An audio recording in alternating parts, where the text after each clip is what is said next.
This is the behind the scenes of the project. I sent it to Martin Garrix, sent it to third party, it got played at Ushuaia. It started off with a very simple voice note. And it ended up sounding like this. So how did we get there? Well, there was a lot that went into this song, but the voice note was the main idea. I immediately knew that when I was humming it into my phone, that this would be a good piano melody. So this is how a piano melody sounded. And when the song first got made, it sounded way, way different to this, let me tell you. I went through like so many versions of this song just to give you an idea of what this sounded like. I'm going to show you first ever version of this song. Let's have a look here. Terrible. Yeah, I mean, it's changed a lot from that to the actual finished song. I think even with how crap that song sounds, you can actually hear the elements, you can hear the melody, you could hear the idea was there. How do we get from the voice note to the first idea to the finished song? Well, that took, as you can tell, it took a year, and I'll walk you through it. So for the vocals, I actually worked with a guy called David Erasmussen. He's based in Denmark, amazing vocalist. I found him on the website Sound Better, which is a good website I've used a few times to find vocalists. He was awesome. He stood out because he sounded a bit like rustic. He had a very distinct sound to his voice, and I really liked that. And so I sent him an idea for this song, a demo version with no vocals. He came back with an idea. Got massive auto-tune on it because I just slapped it on for demonstration purposes. I got my bones and marrow pierced. Now I, from the light and through to the end, I will lead the way. I liked the lead the way. I said to him when we were working on the vocals, I was like, I love this idea of leading the way and not really knowing what you want to do, how you want to do it, and then you end up just doing everything and becoming your own person, basically. Sort of how my life has went. I didn't really know what I wanted to do. I just sort of did everything until something stuck, and here we are. We went back, we worked on different versions. We had like 3 or 4 different versions, and then we came to the final version, of which you've now heard. Yeah, it just sounds so much better. So if you compare that to the actual vocals that we used in the final song, it's like a night and day difference. It's crazy. Have a listen to this. Hey, oh hey, hold on to the feeling, then we prayed, never thought I'd see another day, a day, hold on tight, from darkness into the light, I will lead the way. And that was the main bass for the song. I wanted the intro to be super short because I know that people now just skip songs super fast. I hate that we have to change art for that now and change music, but we will need to grab the attention of people super fast. So I intentionally made the first half of the song really short and then go into the drop quite quickly. So like we're in the drop at 30 seconds here. And as you would have heard, there's a couple of vocal reverses in here, which just adds so much layer and depth to the vocal. Hey, oh hey. That is literally just the word hey with a massive load of reverb, reverse it. It's very subtle and it's there. All you need to know is that it's there, and you can just about hear it. Darkness into the light, I will lead the way. So those are the vocals. You've heard the vocals, I'm sure, enough. So I wanted to go into the lead stack. This is going to trigger a lot of people that are into music production, quite a lot of layers. There's 12 layers there, but some of them are the same layer but panned. But in the context of all of the lead layers, which sound like this.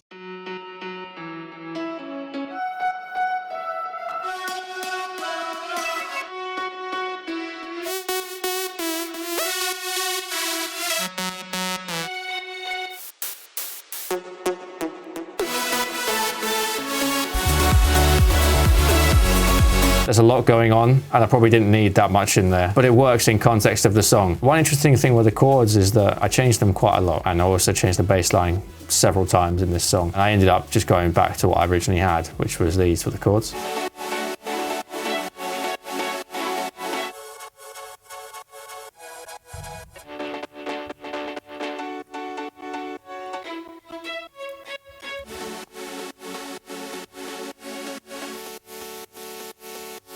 Again, these sound very odd on their own, but in together, I think they sound all right. So those are the chords. On the bass line, I actually changed the bass line several times. We had a hard time with this bass line. I didn't want the bass line to be boring. I wanted to have a bit of funkiness, a bit of edge to it. I'll play you the sub and the kick together so you can see how it sounds, especially when it's glued together. It sounds quite nice.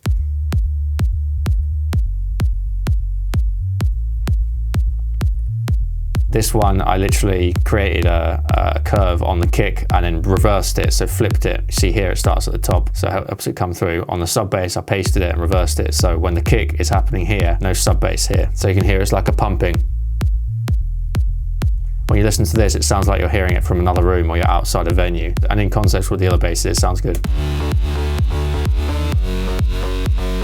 And at the end of each bar, I pitched one octave. The moving up just adds a bit of flair, a bit of movement. This is where the gritty, like, fatness of the mid bass is, just above the sub. I would say this is probably my fattest bass line that I've made in any of my songs, and I sent it to Wayne, who's a friend of mine who works for Calvin Harris. He's his live audio engineer for his live shows. And I was like, what do you think to this? And I sent him a really old version where the kick and the bass was like muddying and it just didn't hit as hard. And he was like, change this, shorten your kick, do this. And I made the changes that he suggested and it just completely transcended the bass line. I was like, how do you even hear this? I wasn't even able to hear it because I heard the song so many times. It just shows like someone who's so experienced and knows what they're talking about can just have this perfect ear and yeah, managed to help me make this sound a lot better than it did. For that, I am very grateful. So thank you, Wayne. Wayne was also the reason why this song got played at Ushuaia. So big shout out to Wayne, legend of a guy. Managed to get us into Ushuaia. Played my song during the sound check of Calvin Harris. If you haven't seen it, I'll put a little link to the video up here. Still makes me smile, even though there was no one there. It happened at Ushuaia. The song got played. It was actually an older version of this song. It wasn't exactly this version, so hopefully I'll have to try and get that happening again this year. Hopefully I'll be able to get this song to Mr. Garrix himself. I've sent it to third party. They had a listen to it. They gave me some feedback. They said, yeah, we like it, but probably not right for us to work on. So that was amazing that they even listened to it. And I can see they listened twice. But Martin Garrix, even though he gave me his email, he hasn't opened or listened to any of my songs yet, which is understandable. I mean, he's the biggest DJ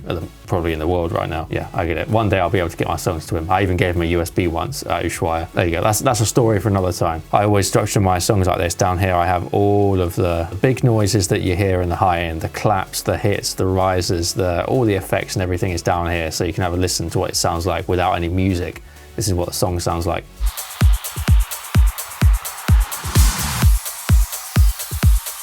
And for the first time ever, I actually added a vocoder in. I've never used a vocoder before. This is what that sounds like. I'll play it to you here. Climbing a mountain, what do you see?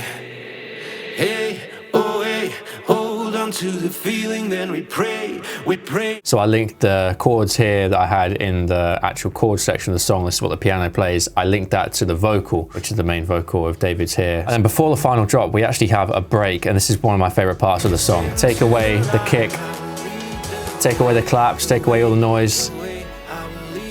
Just the piano, some strings. And really the only thing to add at the end is that we just have the piano melody that started the song, it finishes the song and it rounds it out really nicely.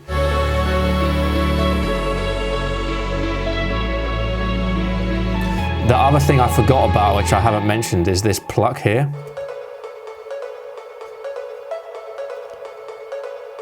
I only put this in about 2 weeks ago. And it just adds so much fruitiness to the song. And you can hear it if you listen super closely. Let me know in the comments if you can hear this. That to me is what like electronic music, and I want my songs to sound like this sound, if that even makes sense. Upbeat and just happy. You know, this is a happy song. It's meant to be uplifting and happy, and I feel like this sound just adds so much. And to give it more prominence on the track, I added it right at the very end of the outro of the song. If you've got great ears, you'll be able to hear it.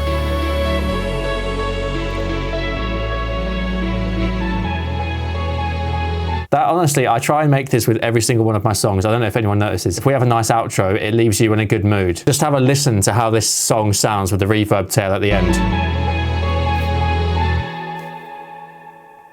That is Lead the Way, and that is the track. I hope you found this insightful. If you have, let me know in the comments. If you've made it this far, comment down below. This is one of the best songs of all time. And I'll see you on the next video. I'm so sorry it took me another year to get this song out, but people have been very hungry for this song. Finally, it's out. So take care. See you soon.